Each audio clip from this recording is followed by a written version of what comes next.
Pria ini sedang menguji senjatanya tapi... Apa yang sedang kamu lakukan? Apa katamu? Yuri ketakutan, tapi dia tenang, kamu harus membelinya. Kau sudah menggunakannya. Saya tidak menjual senjata bekas. Senapan bekas Star. Itu menarik. Ini adalah dealer senjata nomor 1 di dunia. Yuri memperkenalkan pistol itu kepada Presiden. Kemudian tubuh prajurit lainnya diseret keluar. Presiden mengundang Yuri untuk mengunjungi pawai. Tapi sungguh menakjubkan bahwa pasukan pawai ini adalah pasukan anak-anak. Namun Presiden mengatakan peluru itu ditembakkan dari senjata anak-anak. Sama seperti peluru orang dewasa. Pada tahun 1955, Liberia Afrika adalah negara kulit hitam yang bebas. Dan hal yang sama adalah surganya pedagang senjata. Selama Perang Saudara, Yuri menjalin hubungan dengan banyak negara terkemuka. Semakin besar bisnisnya. Suatu hari, pesawat pribadi Yuri membawa senjata ke Afrika. Tapi temui pesawat polisi kriminal. Mereka menembaki pesawatnya. Kemudian memerintahkan dia untuk mendarat untuk memeriksa. Agar tidak ketahuan, Yuri mendarat di sebuah desa yang banyak orang lalu lalang. Kemudian, dia harus memusnahkan semua barang bukti sebelum polisi datang. Dia membuka pintu hanggar pesawat. Jatuhkan 2 tangga ke bawah. Ambil AK. Berikan kepada orang-orang. Berikan ini padamu, gratis. Mendengar bahwa itu gratis, penduduk desa berbondong-bondong ke desa. Seseorang mengambil bomnya, seseorang mengambil senjatanya. Dia bahkan membawa pulang kotak senjata itu. Segera, semua senjata dan amunisi dimusnahkan oleh penduduk desa.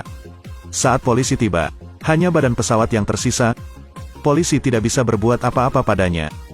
Tapi mereka menahannya selama 24 jam. Yuri menyaksikan kekuatan super. Dalam waktu kurang dari sehari, penduduk desa memecahkan pesawatnya menjadi kerangka model berlubang. Akhirnya roda pun dilepas. Ketika dia kembali, Yuri mengetahui bahwa Presiden telah lama menunggunya. Anda sudah menemukan orang yang melaporkannya ke polisi. Orang itu adalah pesaing Yuri. Presiden menjejalkan pistol ke tangan Yuri, lalu meraih tangannya. Ini adalah pertama kalinya Yuri membunuh seseorang. Yuri sangat menyadari kekejaman perang.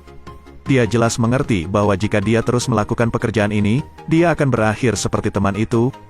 Jadi setelah pulang, Yuri berbisnis di bidang hukum. Tetapi menghasilkan uang lambat dan keuntungannya rendah. Suatu hari, Presiden Liberia secara pribadi pergi ke Amerika untuk mencari Yuri. Dia memberitahu Yuri bahwa dia sekarang sangat membutuhkan banyak senjata. Tapi Yuri langsung menolak. Yuri mengatakan bahwa dia telah mundur sekarang. Tapi Presiden mengerti secara berbeda. Dia mengeluarkan berlian dan memasukkannya ke tangan Yuri. Yuri ditundukkan. Dia akan kembali. Ada berapa tahapan dari saat peluru diproduksi, sampai membunuh seseorang. Yang pertama adalah pembuatan, lalu penyaringan, pemasangan di kartrit, dan terakhir menarik pelatuknya. Pria itu adalah Yuri, penyelundup senjata militer terbesar di dunia.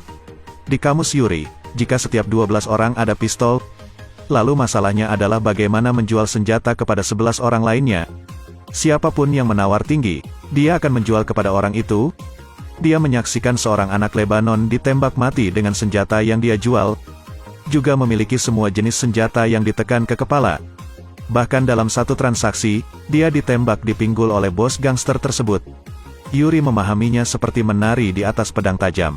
Meski kaya, risikonya tinggi. Aku tidak tahu kapan aku akan mati. Jadi dia mengambil satu pesanan terakhir. Yuri membawa Jack ke Afrika. Tapi Jack telah melihat seorang ibu dan anak disayat sampai mati. Jack ketakutan setengah mati. Dia menyuruh Yuri untuk tidak berurusan dengan orang-orang ini lagi. Karena menjual senjata kepada mereka, orang-orang di sini akan mati. Tapi Yuri bilang kami hanya penjual senjata. Adapun orang-orang, kita tidak bisa mengendalikan mereka. Dia menyarankan Jack untuk tidak berpikir. Mendengar itu, Jack putus asa. Dia membuka peti bom, kemudian keluarkan bom dan lemparkan ke truk senjata. Saat hendak meledakkan mobil kedua, tentara menembak dan membunuhnya.